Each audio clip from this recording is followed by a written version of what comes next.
Man replaces painting frame, finds fortune inside. He'd bought the painting for $4, seeing it as a steal since its frame alone was more than double that price. He quickly took it home, waiting to replace the painting inside with one of his own. His fingers delicately slipped the painting out of the frame. And that's when he saw it. He didn't know what it was at first, but after further investigation, he almost fell back at what was staring at him. Kevin was a painter from Scranton, Philadelphia. An entrepreneur at heart, Kevin, who was 27 at the time, made his living from selling his work. Kevin framed his paintings in some of the most ornate frames he could find. Although the tactic was a bit time-consuming, it ensured he got paid well. What he'd find while looking for a frame would change his life forever. On the week Kevin found his big breakthrough, he'd been searching for a golden frame from his latest work. He'd scoured the best parts of Scranton, only to come up short. Having heard great things about a flea market in Adamstown, Kevin decided to visit, hoping he'd find what he was looking for. Little did he know what was waiting for him there. Kevin reached the flea market in Adamstown in the afternoon. He quickly looked around before finding a great stall that dealt in second-hand paintings and frames. Kevin didn't look around for long when his eyes landed on a massive painting of a countryside vista. The painting itself didn't strike him as masterful, but its frame was everything he'd been searching for. Would the seller agree to part with it? Kevin threw his buying price into the bargaining ring. After a lengthy back and forth with the seller, he walked away with the painting and frame for $4. The drive back to Scranton was faster than Kevin predicted. He got home and put some chili in the microwave before falling on painting to claim its frame. And that's when he saw it. The painting was fixed to the frame by several aluminum hangers, which Kevin quickly removed. He flexed his fingers and gently began sliding the painting out of the frame. But as he was transferring the metallic structure to his work table, a large piece of folded paper fell out. Not paying much attention, Kevin walked over it. He was walking to the kitchen for his chili when the paper caught his attention. What was it? Kevin decided to forgo the chili and tend to the paper instead. Had the painting's last owner hidden some random letter in its frame, or was this something more sinister? He picked up the paper in question, immediately noticing that it was old. Kevin unfolded the paper, surprised at how big it was. He skimmed through it, stumbling when he realized what he was holding.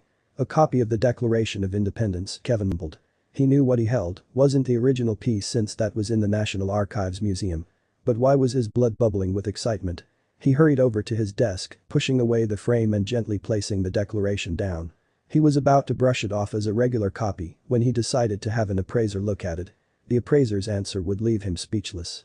Kevin had spent the better part of the week finding an appraiser who could look at the document at an affordable price. One of his friends connected him to a reputable appraiser who agreed to give it a look. She called a few weeks later. Her voice was full of excitement. "You won't believe what I'm about to tell you," she said. By now, Kevin had almost forgotten about the declaration. But the appraiser's tone charged his anticipation back to life. "What you have here is a rare original Dunlap broadside copy," the appraiser said. "One of 500 official copies from the first printing of the Declaration of Independence in 1776. She moved ahead to explain everything to Kevin, telling him how only 23 copies had been found. But if it was a copy of the original, why was she almost out of breath? Out of the 23 that exist, only 2 are privately owned, shared the appraiser. "Your find is so rare that I'm estimating its price between $800,000 and $1 million. Kevin's mind almost imploded and he had to ask the appraiser to repeat her statement. She assured him that several private collectors would pay top dollar for the declaration. What were his thoughts on the matter? Kevin met the appraiser in the city and they started looking for people who'd be interested in the declaration. Luckily, the appraiser had already lined up a few prospective buyers. After a few dinners with them, she and Kevin knew who among them had their best interests at heart. As they prepared to make the sale, Kevin pondered his luck, wondering what he'd do with the money from the sale. Kevin and the appraiser met the private collector. The man was a pleasant fellow who offered a ride on his yacht as the three discussed the price of the declaration. Kevin and the collector shook hands at the end of the evening, with all concerned parties agreeing on a $1.2 million price tag. The price was more than $200,000 of all other collectors' offers. But the good news didn't stop there. The private collector had sat and listened to Kevin's story. He asked to see his best work on learning that he was a painter. Maybe they could arrange something. Kevin didn't hesitate to pull out his phone and present his paintings. He also gave a detailed rundown of all the art styles he loved painting in and was surprised to see how interested the collector was. Was he going to buy some of the paintings? The collector didn't buy any of Kevin's paintings. But what he did was far much better. He offered to sponsor Kevin's work to help him hone his art and spread it through all the essential channels. As an art connoisseur, the collector was taken aback by Kevin's art style, terming it as a new take on realism.